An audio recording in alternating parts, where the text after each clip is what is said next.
Hey everyone, welcome to session 210 of the Behavioral Observations podcast. If you've been listening for a while, you've likely heard me talk about the Verbal Behavior Conference at various points over the last few years. It's the 2-day workshop that my friends at the Central Texas Autism Center have been putting on for many, many years now. And what you're about to hear is the panel discussion from the 2022 event, which I had the privilege to moderate. It was the first post-pandemic live event, and it took place in Austin, Texas. This panel discussion included Kevin Luczynski, Sarah Lechago, Francesca, Delgi, Espinosa, Tamara, Kasper, Mark Sundberg, David Palmer, David Roth, and of course, Pat McGreevy. This particular panel discussion started off with going over some granular details about joint attention and joint control, but as panels often do, this one got a little more freewheeling as it went on. For example, there were a lot of great discussions regarding assessing bilingual clients, the role of eye contact and teaching eye contact, core versus fringe vocabulary instruction, rule-governed behavior, and lots more.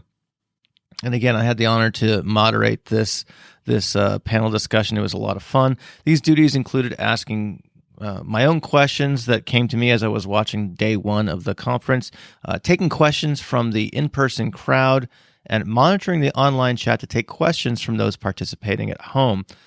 And as such, there were some occasional long pauses here and there. There were, because you had several speakers with different microphones, there was some varying voice volume. I've done my best to kind of level things out, but the audio quality it's not a studio produced podcast. So just kind of bear with those. I think the content is well worthwhile. And again, I think it's one of those things like many panels do. They get a lot more lively and fun as they go on. I want to give a huge thanks to Kelly Rich and the rest of the folks at CTAC. Kelly in particular she did a really great job running around the conference room with the microphone to make sure people could ask their questions and be heard and things like that.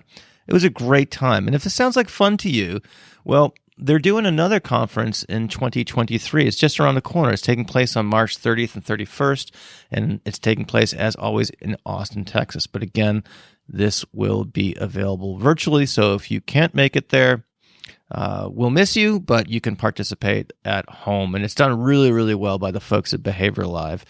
I think the quality of these, the quality of the virtual presentation that these guys do is very high.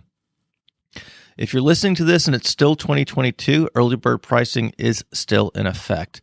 So you can go to the show notes for this episode to check that out. There'll be links there, or you can just Google Verbal Behavior Conference 2023, and I am certain you'll find an easy way to register. So again, I hope to see you there, either in person or virtually. It's great fun, and I look forward to, again, sharing this particular conversation with you as well. I hope you enjoy it. Before we get to that, though, I want to let you know that this podcast is brought to you by the University of Cincinnati Online, and they've designed an online Masters of Education and Behavior Analysis program. It's 100% online and asynchronous, meaning you log on when it works for you. If you want to learn more, go to online.uc.edu and click the Request Info button. We're also brought to you by Rose Griffin's free masterclass, The Power of Joint Attention. They talked about joint attention and joint control quite a bit in this panel discussion. Personally, I'm a little rusty in this area, so I am actually looking forward to checking this class out. It's a free 30-minute training in which you'll learn how to use books and songs and all sorts of other things in your therapy session. It'll have your client running to you, and there's a lot of really great actionable tips that you can use in your next therapy session. There's lots of bonus printables and other sorts of things that you can use with parents. So go to the show notes for this episode and just look for the link there. And last but not least, we're brought to you by Behavior University. Their mission is to provide university-quality professional development for the busy behavior analyst. Learn more about their CEU offerings, discounts for podcast listeners, their 8-hour supervision course, and their RBT offerings over at behavioruniversity.com/observations. All right, that's it for opening remarks. So please enjoy this panel discussion from the 2022 Verbal Behavior Conference.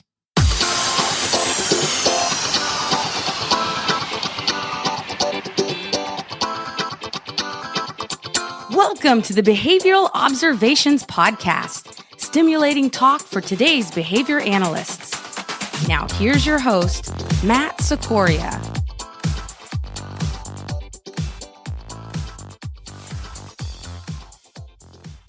Welcome back, everybody. This is one of the favorite things that we get to do here. One of my favorite things is bring all of these amazing experts together for a chance to discuss some of the things we learned about today. And we have questions on the live feed. We have questions that you're able to ask, and I can run the mic over to you. We have Matt Sikoria from the podcast Behavior Live back again as our moderator, and so he will be guiding. And we have Dr. Mark Sundberg up on screen. We have Dr. Francesca Espinosa joining us, and we have Dr. Dave Palmer, who will be presenting in the morning.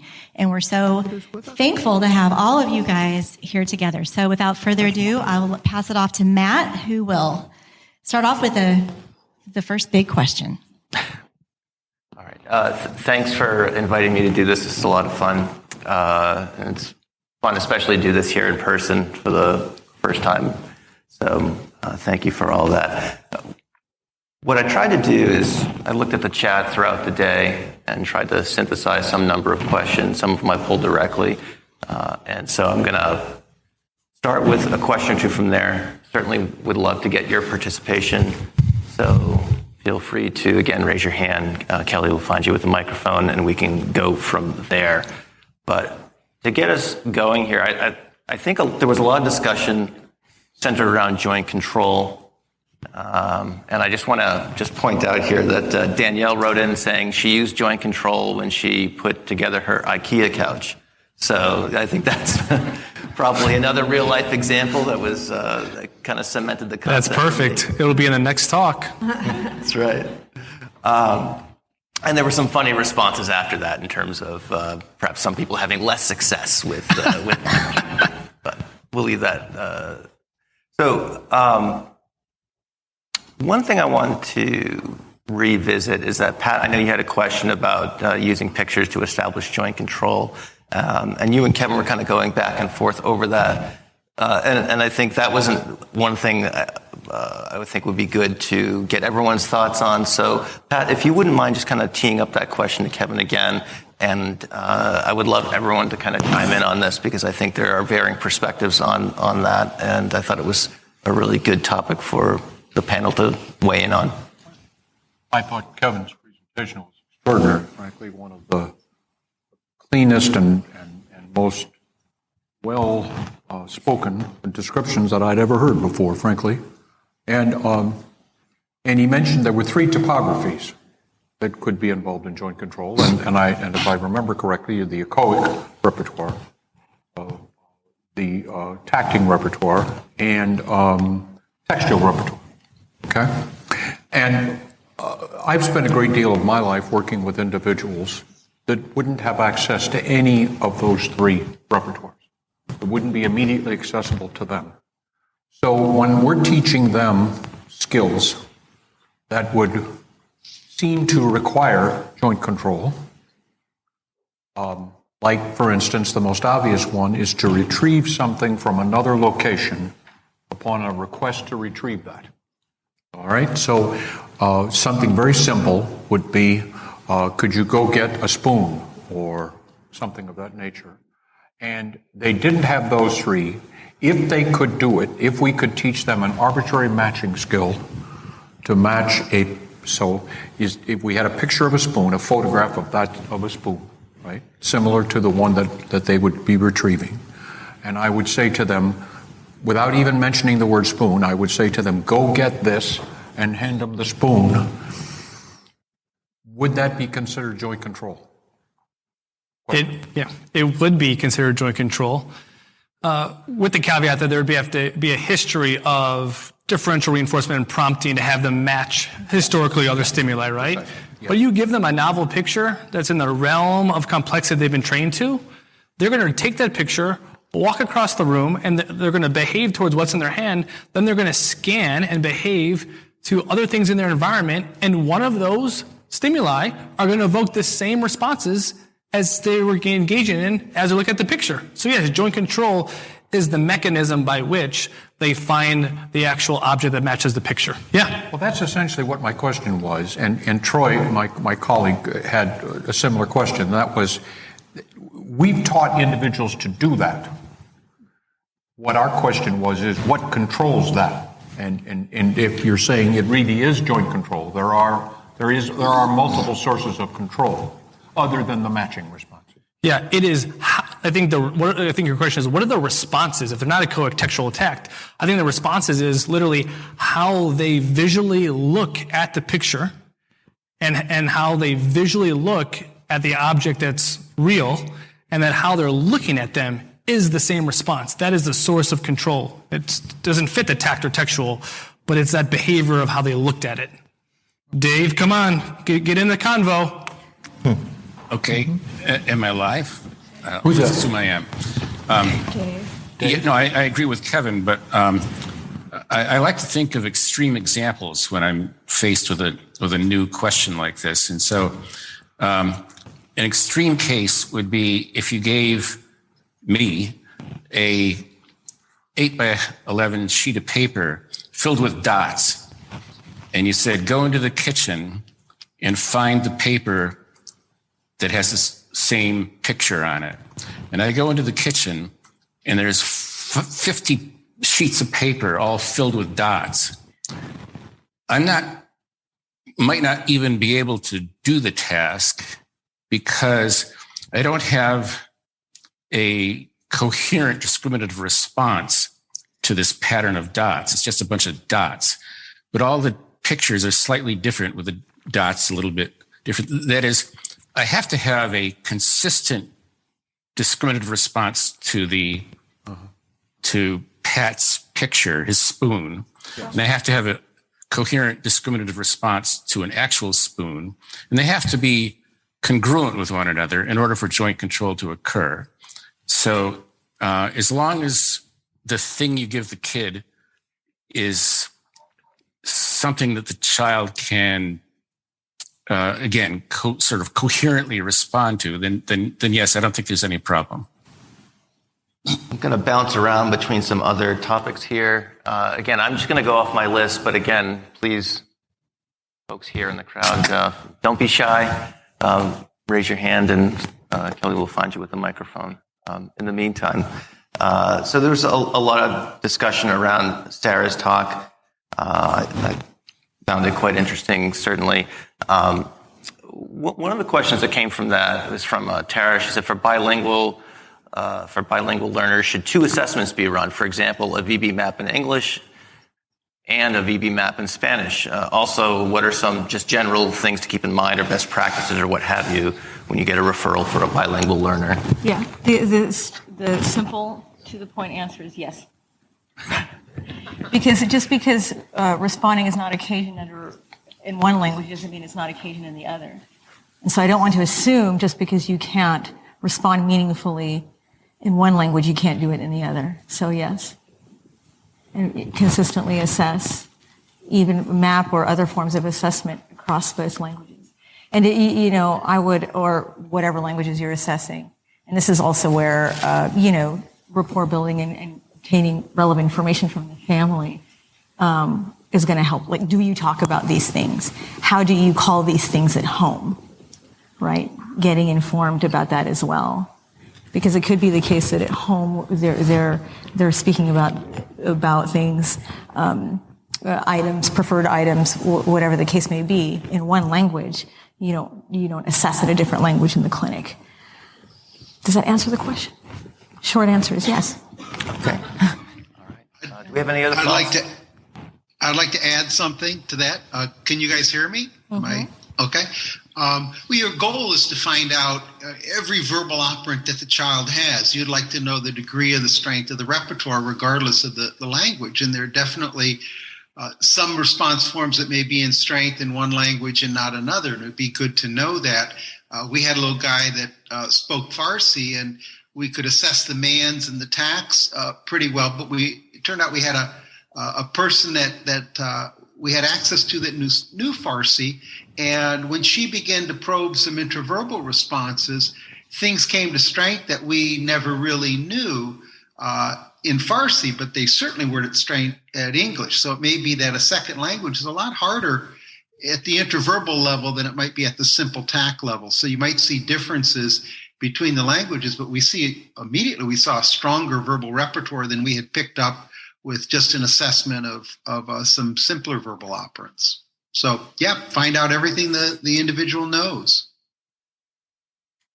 All right, thank you for that. Any other thoughts on that particular question?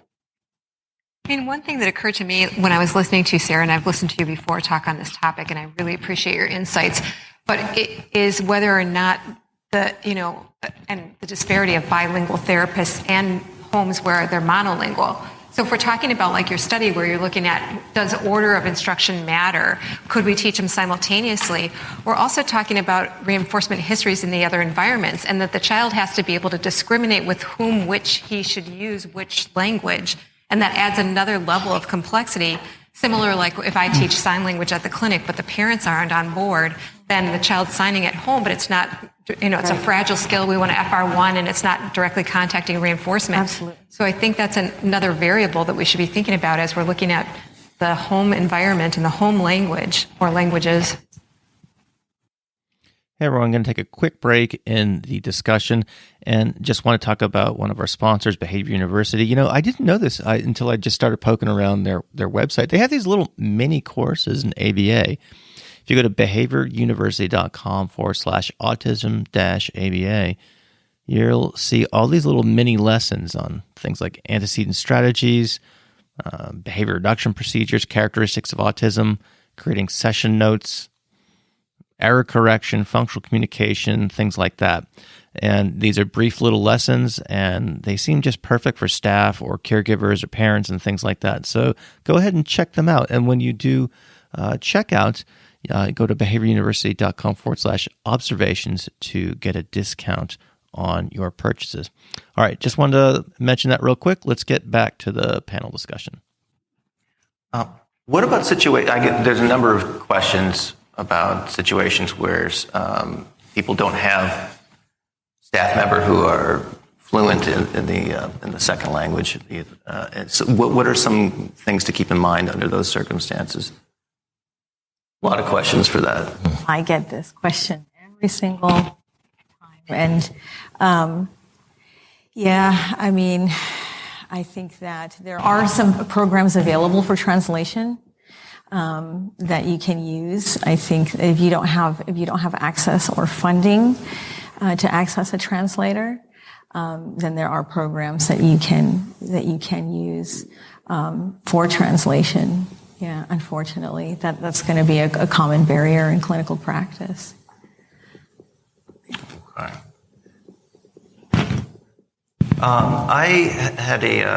There was a question I wanted to follow up with Francesca. I know it's very late where you are this evening. Thanks for staying up to hang out with us.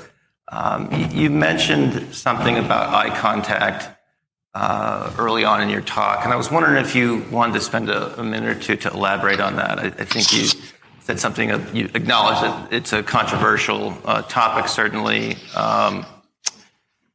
What would you say would be some... I beg your pardon? But it has become one.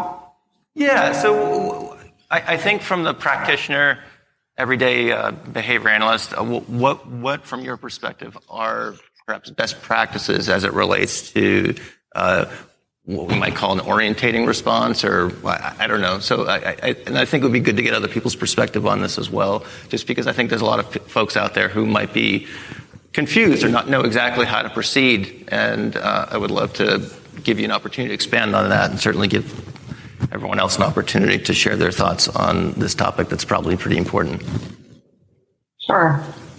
So I started off, over 25 years ago, and I was a therapist. The RPTs didn't exist. That was what we were called, therapists of Cheetah.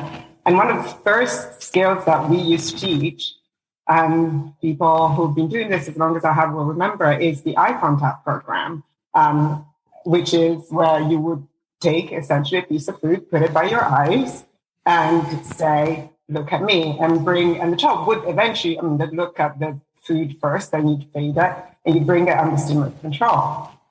problem was that you brought it under that instructional control. So the topography looked like eye contact, but it wasn't under the contingencies that children typically, or we generally, look at people.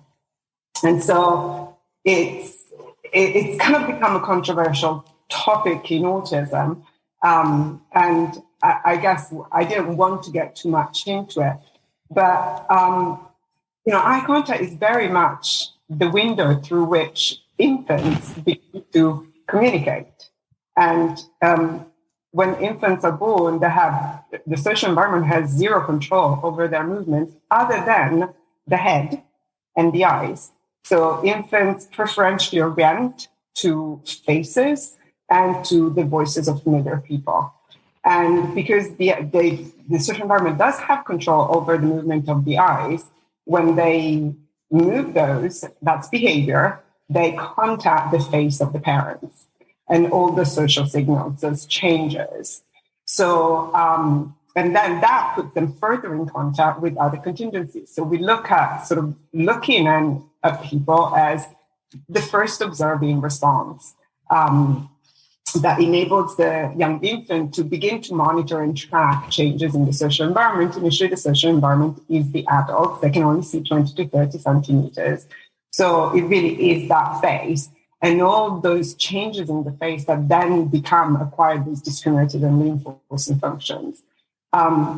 So if we have a population like autism who is born with an insensitivity to respond to those social signals, and it's neurobiologically determined. There's no kind of environmental learning there in that sense, but it puts them in a disadvantage to learn socially because those things are not relevant. And so for me, the question has always been, and we know that eye contact, and it is eye contact, it is orienting to people, but it is looking at people's faces, is one of the markers that in neuroscience we look for. Well, I'm not a neuroscientist, but eye tracking technology looks at to differentiate infants at risk with autism.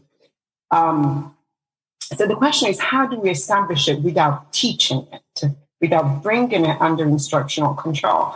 Now, if you think of the reason why we look at people is to seek information, is to either because it is reinforcing or because they provide further signals on how to behave. Infants will respond differentially based on the expression of the parents, whether to approach someone or whether to, retreat. So orienting to people is important. And initially we may just be looking for a head turn. But looking at social stimuli is a stepping stone towards language learning, is being aware of what people do, watching what they do. Because otherwise the child is focused on objects. And then what they learn is objects, how to operate objects. Even the children who do become very verbal, their topics of conversations don't tend to be about people. So the question is, how do we make social stimuli relevant so that the child will want to look, for lack of a better word, so to make it easy, so that we're not saying, look at me, and bringing it under instructional control. Sometimes we may have to do that later on, but because the natural environment does that. But it initially is, how do I make myself so important to you that I'm going to be competing with the structural environment?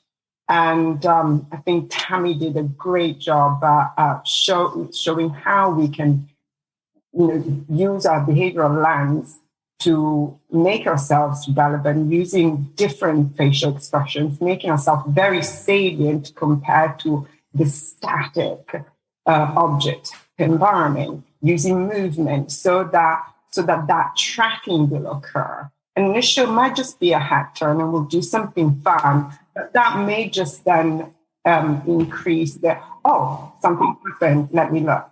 And using movement is really important. We are programmed as sentient beings, to track movement is important.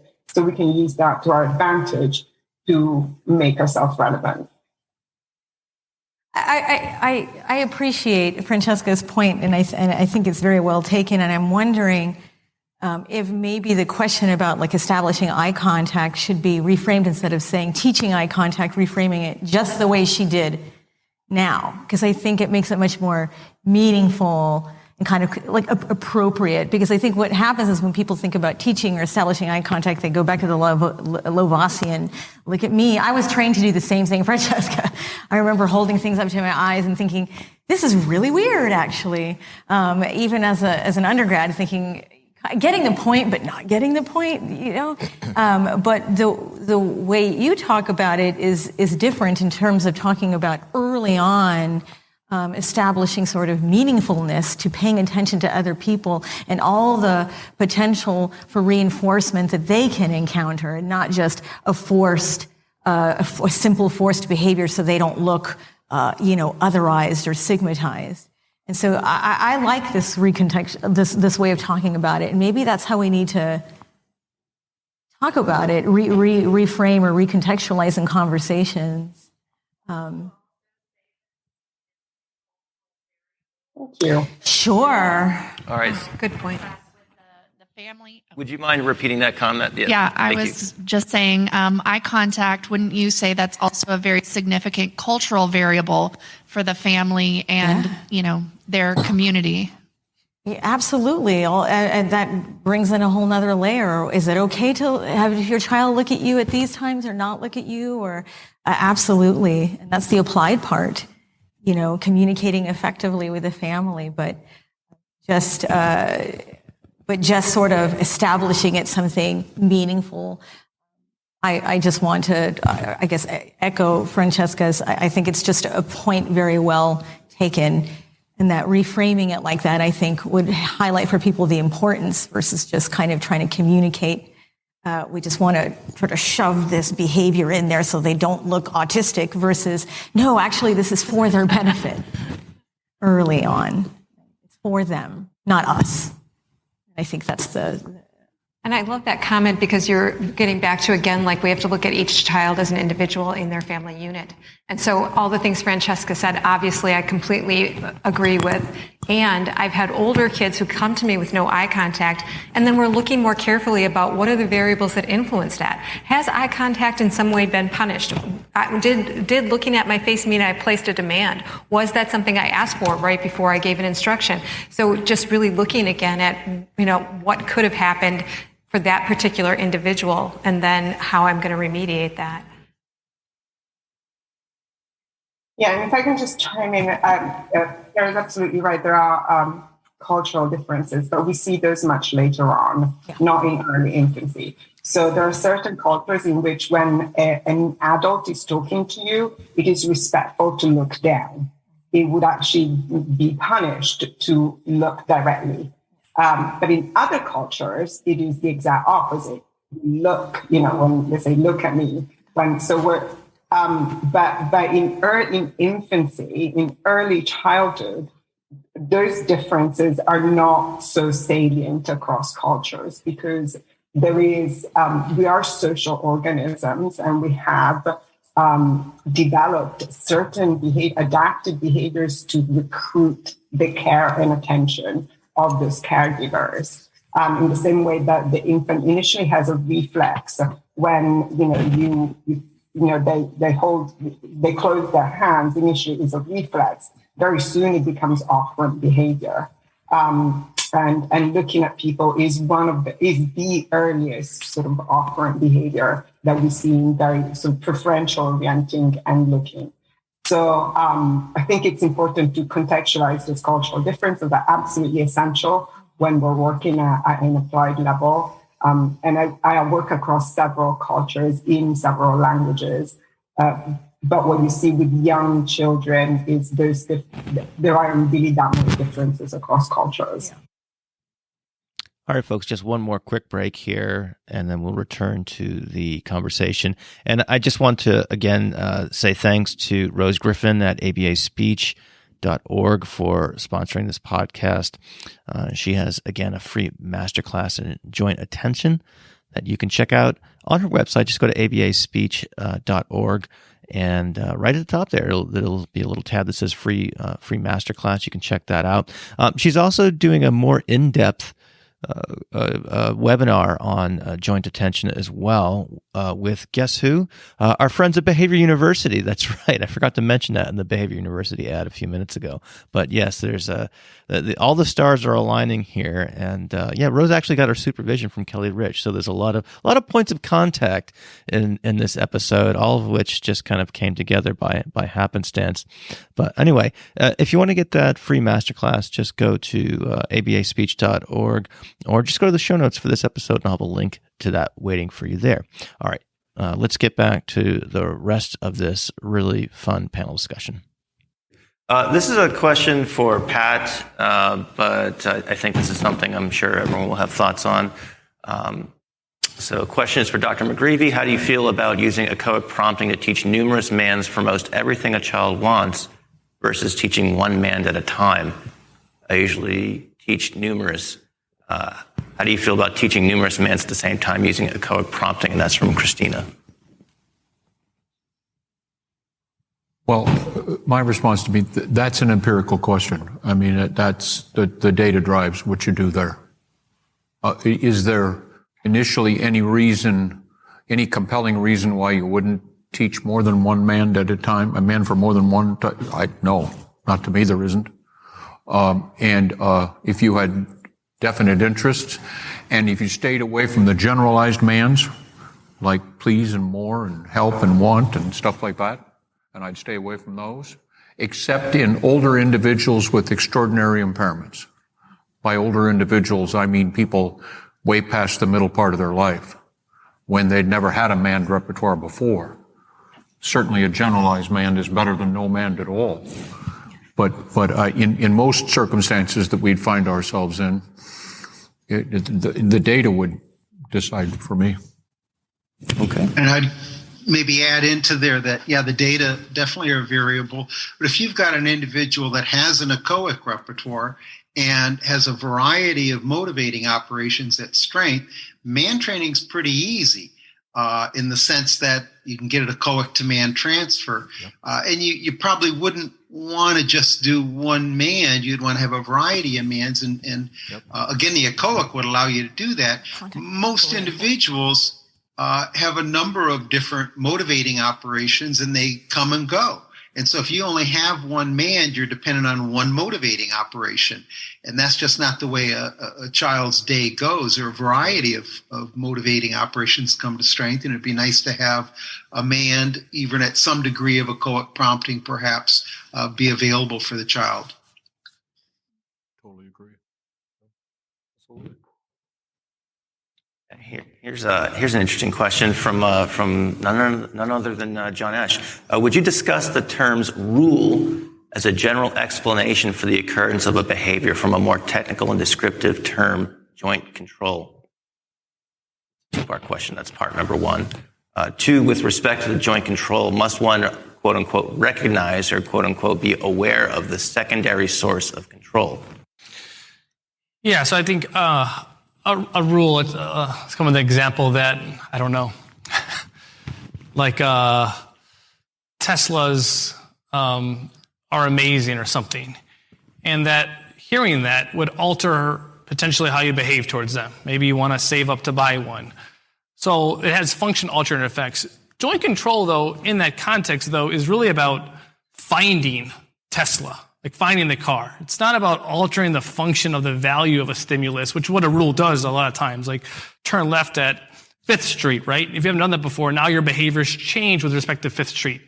Joint control is relevant to that because it helps you identify when you're at 5th Street, right? Because you've echoed the instruction 5th Street, you've seen the sign that says 5th Street and you tacked it. But that's different than a history upon which you followed rules and it alters the function of how you behave towards 5th Street. You turn left. That requires a separate history of teaching. Does that make sense? The distinction about how, yes, joint control's involved in rule following, But how rules become to change the function of how you behave requires a different history that's different than joint control. Matt, we have a question in the audience. Great. Okay.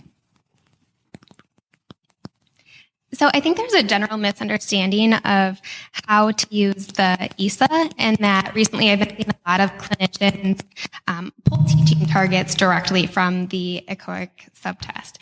So as a speech and language pathologist, Tammy, are there any circumstances under which you would recommend this practice as opposed to teaching an echoic repertoire more functionally through man training? So what's interesting, and I think that's actually something that's quasi-common to see, is people pulling ESA targets. Like if you read the ESA instructions, it definitely does not guide you to do anything like that. In fact, Barb is actually advocating very much for people to be working in the natural environment surrounding child's MO in order to generate more vocalizations. And as you look at the ESA, or as I do as a speech pathologist, you can see that Barb's ordered it, and she talks about that she's ordered it by typical development and the sounds and syllable shapes that are developed early and then as kids progress. So if we are selecting targets, echoic targets, we can use the ESA as a guide to approximately what developmental targets we might be selecting.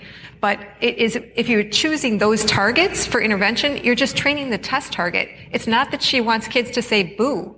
She's asking, do they have a consonant vowel repertoire containing early developing consonants like P, B, M, N? Right? That's what she's asking when she says, can they say boo? So it's a representation of a whole response class, a whole group of echoic targets. So yeah, I think that's a common misunderstanding, and it shouldn't be a misunderstanding because she really clearly outlines it.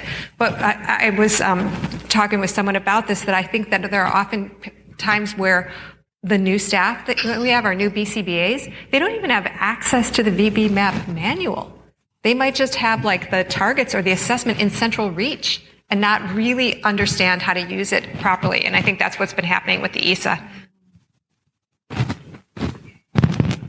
That is a question that we've gotten often, and I know that one irritates Barb, who I know is listening. No doubt. And here with us today. Yeah. Got a similar speech-related question. Renee writes in, I also have a general question for discussion on thoughts of teaching fringe versus core vocabulary first, and what the best quote-unquote next steps are for expanding one-word mans, especially with learners that use AACs.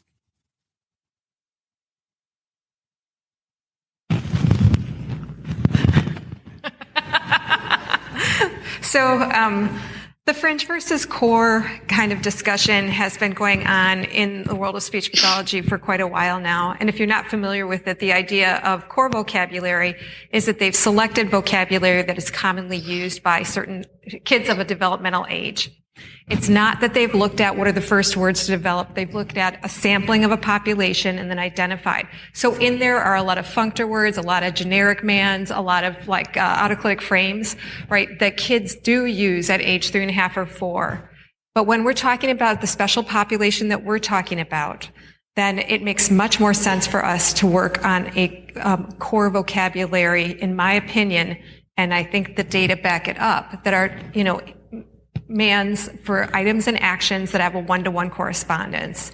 And the how you move beyond that, I think we can be a little bit more flexible on, and it really depends on the data, as you keep pointing out, that we're going to look at that with each individual child.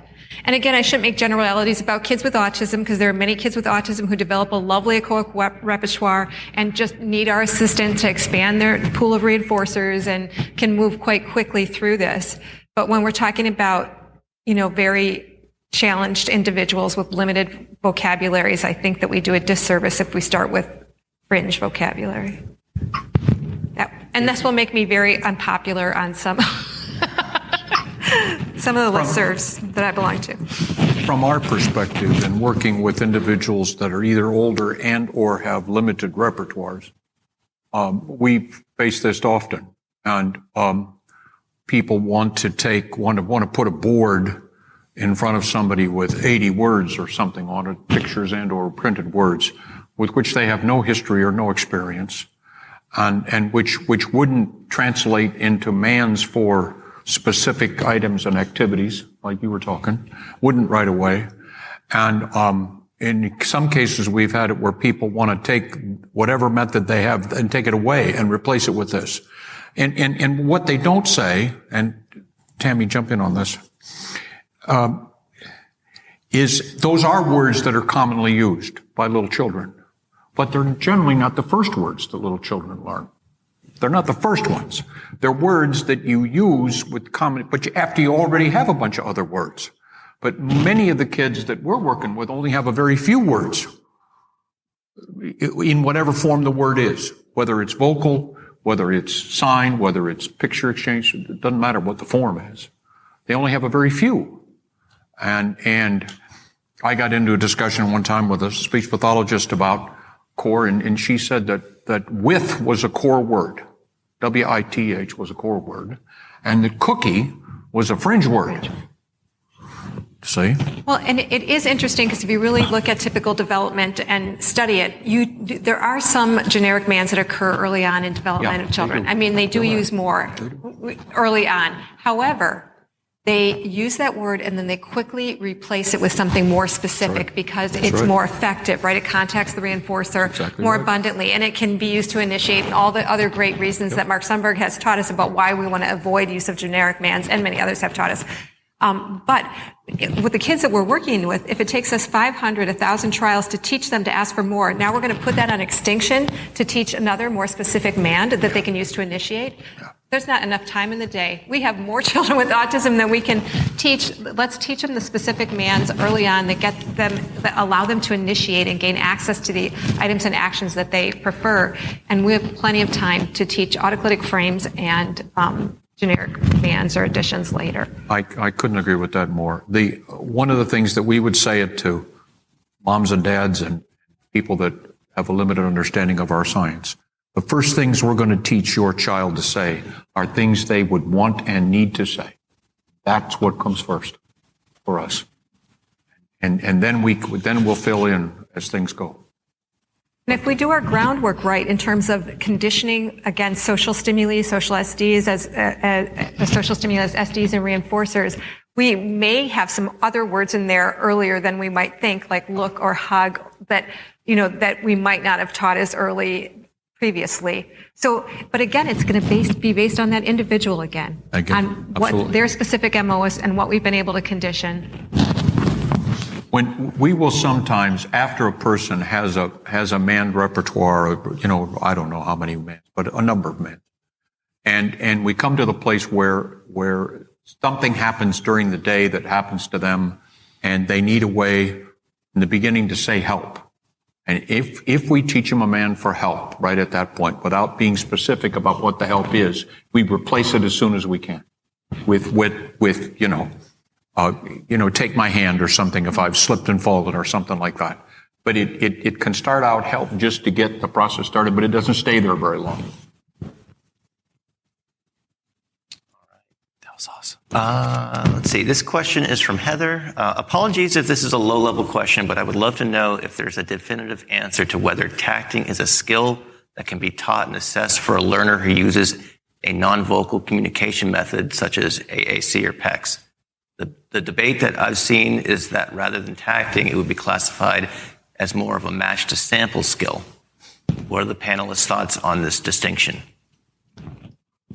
Well, the way I would look at it is the closer that the sample stimulus looks to the comparison stimulus, the more you can make the case it's matching to sample. And so if you ask somebody to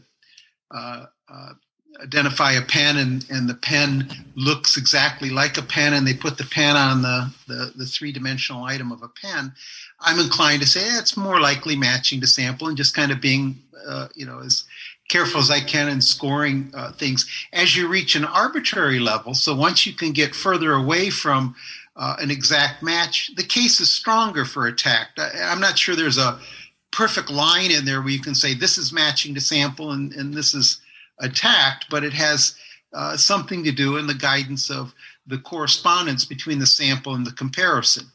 Matching to sample is clearly a far easier skill for many of our kids than tacting. And I'm kind of stingy with my tacts and when I'm going to give a kid credit for tacts. And it's not going to be if it's a matching to sample. So the language training program should, if it can, try and move away from identical matching. And even some types of non-identical matching are still pretty close to a match. So that would be my response on that. I think the importance of that, too, is just in the conceptual analysis of it, because I've had young therapists, again, come to me and say, well, he can tact with his augmentative device, but he has no receptive ID. Well, and I just... he can match the sample. That's right. That's what he can do. And there's no mystery there about what the issue is. Okay, I think here's another question that I think is right up Pat's alley. This is from Greg. How do you balance the requirements for teachers to prepare students for state-mandated standardized testing with students with whom their real need is to be taught using taught functional skills? I'm kind of editing the question as I'm reading it here. Sorry, but I think you get the gist of it. I didn't hear the first part of it. Okay, so how do you balance the requirements for teachers to prepare students for state-mandated standardized testing with the students' real need to be taught functional skills using EFL? I don't have any trouble balancing it at all. But you know, I think that now. But I know I'm sorry for being a smartass about that. I apologize. I think maybe Greg's just pulling your leg. Yeah, do our consumers have trouble? Oh, sure they do. There's parents that want to see, you know, this and you know, and that. And generally the most successful way I found to deal with it is let's teach some of each. You tell me two things that you would like to see your child learn.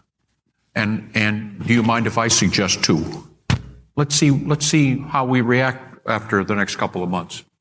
And I'm not going to expect you to look at my chart, although it'd be nice if you did. But let's see it in your child's behavior. Let's observe it directly.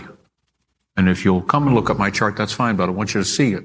And let's look at the difference. And then let's just have this ongoing conversation. And, you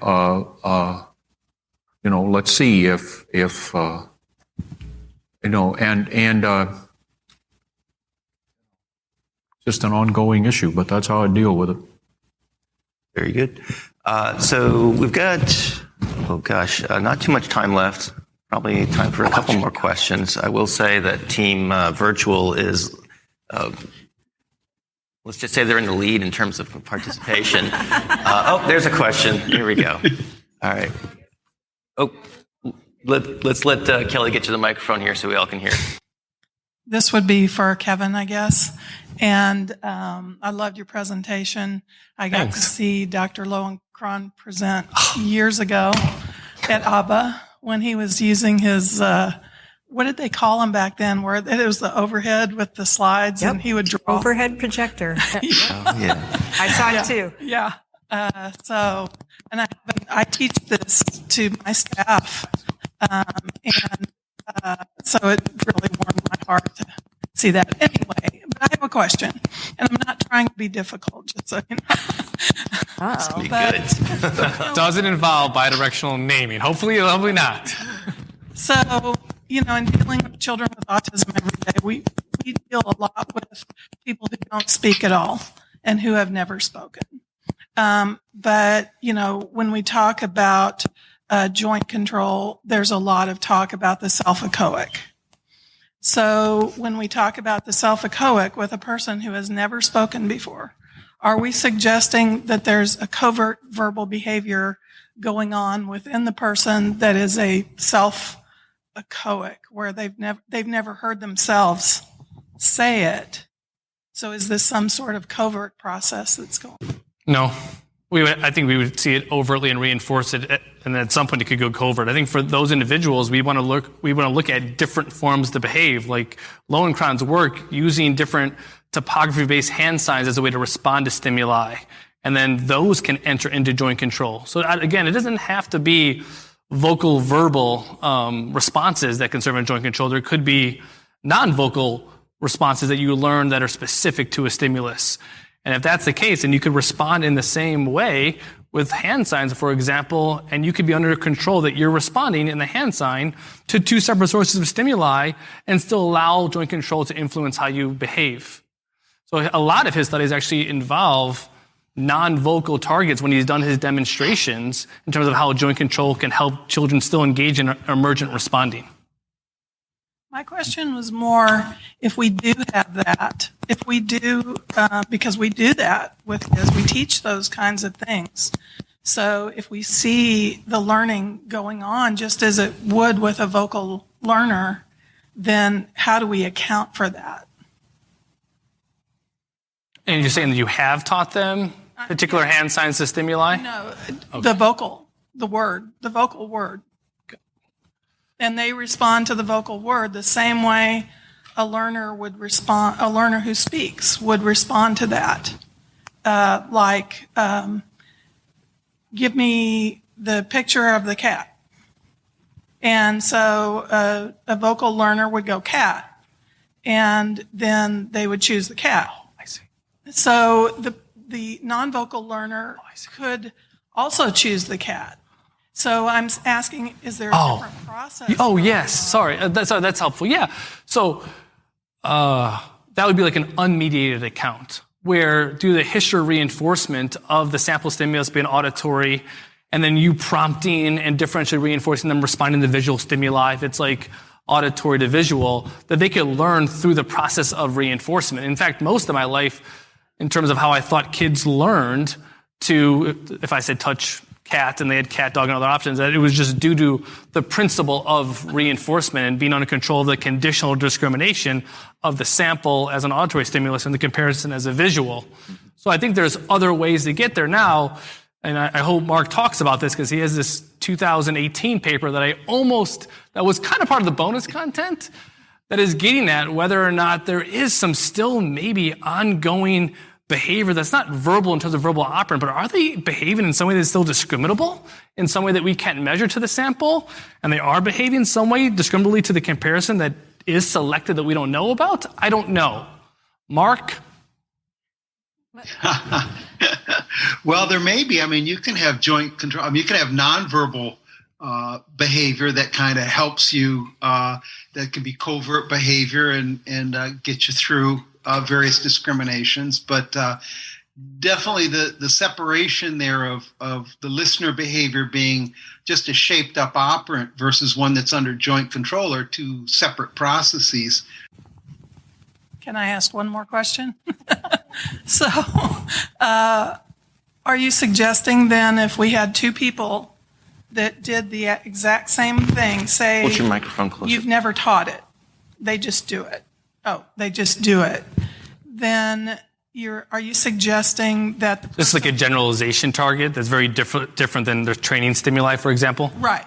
So if that non-vocal, if that person who does not speak, they have no vocal verbal behavior, again, they do the exact same thing without training ahead of time, would you suggest that that could not be joint control under the verbal because they don't speak the verbal?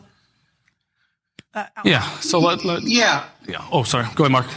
Well, what I was going to say is that I think it's safe to assume that if you can't do it overtly, you're not going to be doing it covertly. The notion that somehow in your covert world you have all this behavior, all this verbal behavior that just can't get out of your head, but you know it, you know the answer, well, that's baloney. If you can't do it overtly, chances are you're not going to be able to respond, especially in the early learner. As you're acquiring a verbal repertoire, I think the evidence is pretty strong. It's got to be overt to be strong enough to move to the covert level. One of the ways that we would deal with it in our curriculum is we would teach a recognition, what we would call a recognition. So if there's a bunch of things sitting on a table and I say, could you hand me the spoon? A lot of kids can be taught that simple reinforcement. They can learn that response pretty quickly. But then when you ask them to go a distance to get it, that's when it breaks down. Because now if it's a two. Hmm? Go ahead. Yeah. I'm sorry, you go ahead. Yeah. No, well, and that's when it breaks down. And then if we want to get what we call the difference between a recognition and a retrieval, just in plain language. Retrieval is when you have to go some distance, but you're still saying, where's the spoon, or pick up the spoon, you see? But it's further now. Well, when it's further, then we just try to stretch that. If I say, hand me the spoon and it's on the table and you've got that through reinforcement, that's fine. Then we'll move it down to the end of the table or something like that. See if we can't get that. Sometimes we can't. Sometimes that's where it breaks down. Mark, go ahead. No, I just thought of something that Kevin had just said, or Kevin's comment. I believe it was Kevin that said that, for a long time, we all taught those behaviors just as straight receptive discriminations. Yes. And mass trials, and sooner or later, the kid learns to touch the book versus the shoe. Where the joint control analysis kind of came in was sort of slowly saying, what's happening there for some of the individuals that have more effective verbal behavior, and then to be able to say, hey, if we require that echoic response or imitative response, we get quicker receptive discriminations. That's kind of been a bonus in the last decade or 2 decades since the original low and crown content. But as I had mentioned before, you can acquire the discrimination both ways. The second way is certainly going to be quicker when you got the learner that has the appropriate prerequisites for that. Can I ask a follow-up question to Kevin based on your presentation?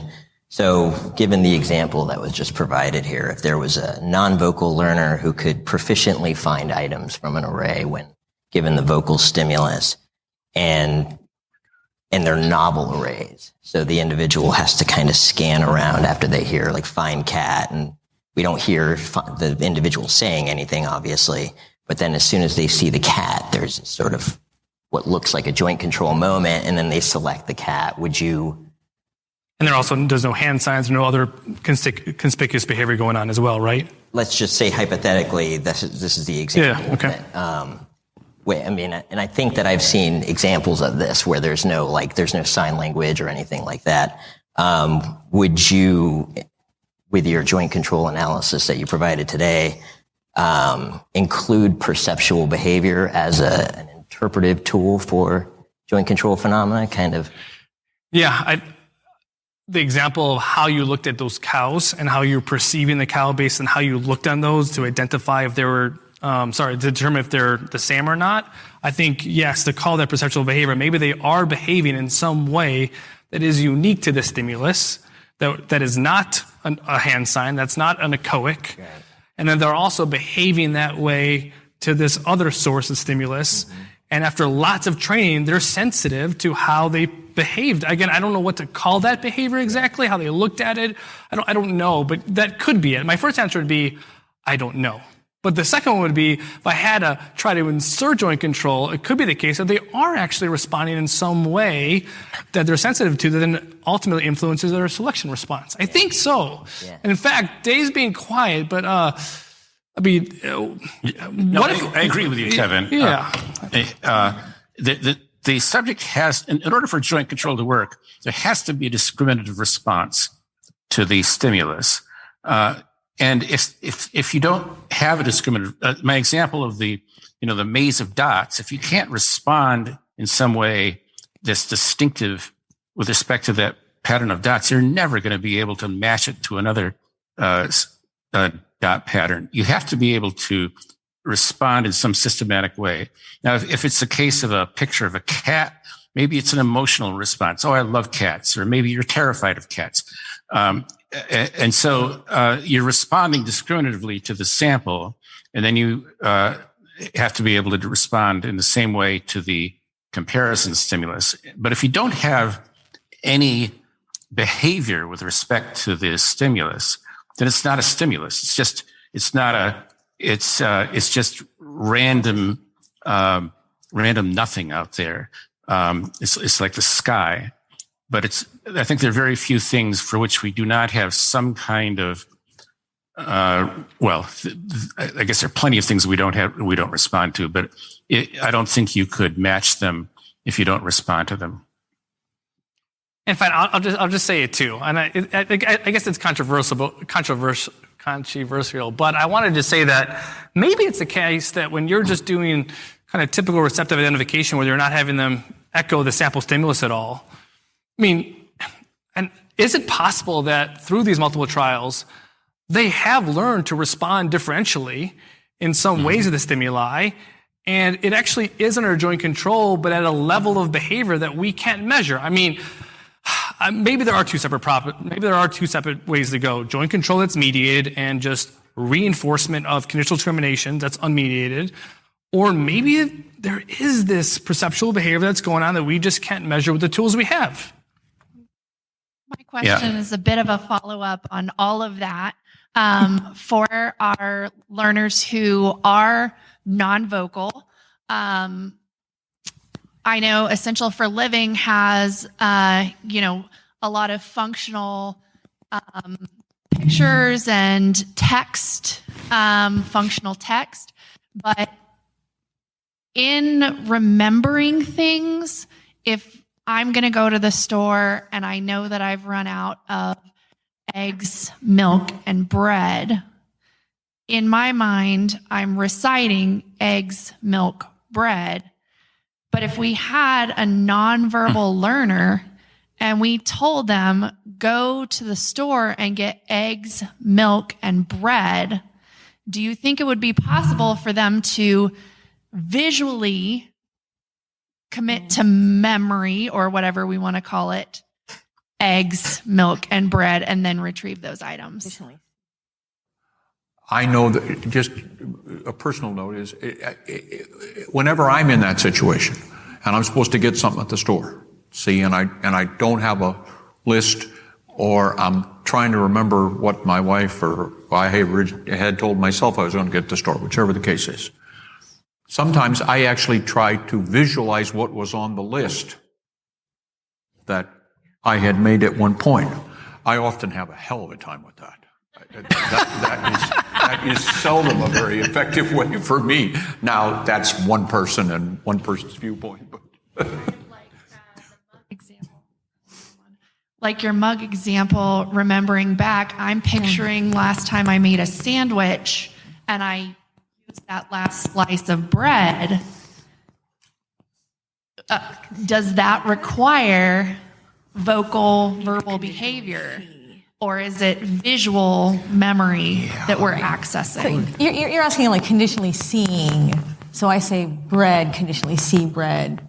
Egg, conditionally see. So imagining bread and then match that when you see. Yeah, I'm not sure why you would have to be verbally able to order to behave to things in their absence. I don't think that's restricted to just verbal individuals. So the fact that they could take pictures with them and they could respond to that and then look at the actual item and respond joint control to their pictures, which is serving as a visual list, that they couldn't, with lots of practice and time, be able to condition see it, and also respond to that within the store. I don't know why that wouldn't be a possible, plausible account. I agree. Yeah. Right. And that was David Roth's point earlier, that perceptual behavior is behavior. And as long as there's some kind of behavior that can occur under both settings, then I think we can invoke joint control. We're getting pretty close to time. Do you want to try to squeeze one more in, Kelly?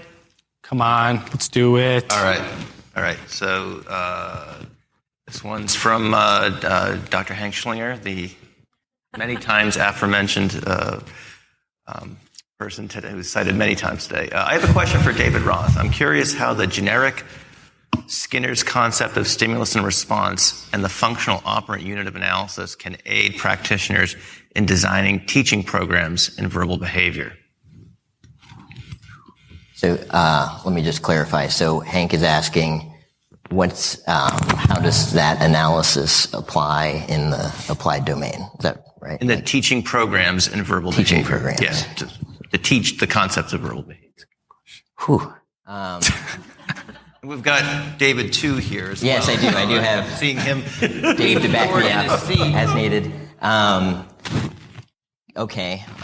So I think one of the core points in Skinner's 1935 paper is that the nature of the concepts of stimulus and response classes is that they are topographically bound by these physical elements, and the correlation between the stimulus class and the response class consisting of those elements was selected by a history of reinforcement specifically. So it kind of throws a wrench in the whole concept of a generalized response class where let's take a functional response class, for example. So, there are countless ways maybe countless ways to open a door, right? I can kick a door open, I can turn the knob and I can push it. I can do all these different kinds of door opening behaviors. And we would call that a functional response class. And it has utility to call it a functional response class, and that the sight of a door does strengthen multiple responses, of different topographies. However, according to Skinner's analysis in his 1935 paper, each one of those members of the functional response class are individual operants in and of themselves, because we open a door, we kick a door open under very different circumstances than we turn and push a door open. I very rarely kick a door open, so it would be kind of strange to say that those are equal members of a response class. That's nonverbal behavior. So when it comes to verbal behavior, I think the same thing sort of applies. So we often talk about these functional response classes in verbal behavior as well. But I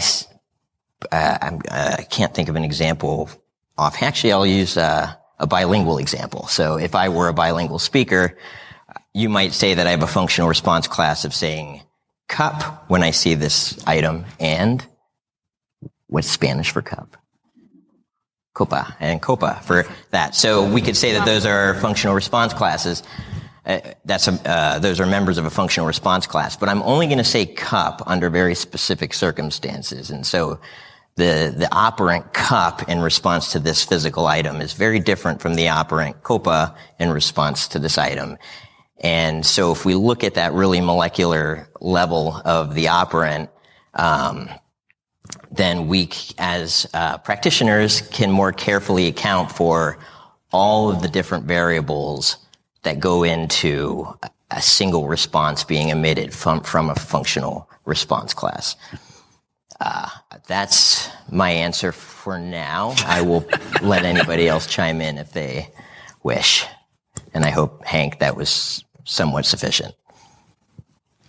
You did an excellent job coming in right at 5:40, which I think is it's technically 5:41. We'll give you. Can I jump in before we close? Oh, sure, yeah. Yes, I want to thank Chris Kukin and Mallory and Kelly, and if there's anybody else involved in the wizardry of manning the technical side of this conference, because I was watching the comments, scroll by, and one person is calling in from India and she's having trouble because she's on a cell phone, and someone else calls in from Brazil and his computer is refreshing really slowly, and someone else is having a problem because the screen is flickering. And they're expected to solve these problems for people thousands of miles away within seconds, because as soon as that problem goes away, another one pops up.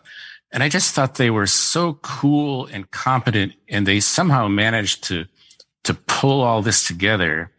I was flabbergasted. Anyway, I want to take my hat off to them, and I'm sure everyone else does too. So since they're unsung, heroes are always unsung, so I want to sing for them.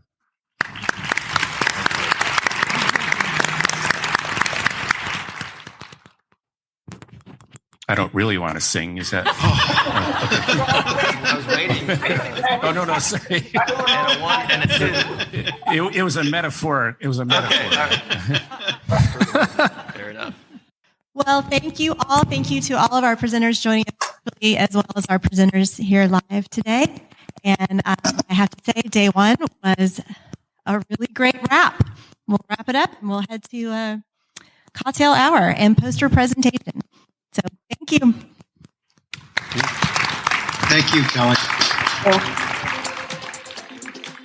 Thank you for listening to the Behavioral Observations Podcast with Matt Sikoria. You can find Matt's notes on this episode at www.behavioralobservations.com. We also invite you to stay connected with us on Facebook at facebook.com/behavioral observations and on Twitter at Behavior Podcast.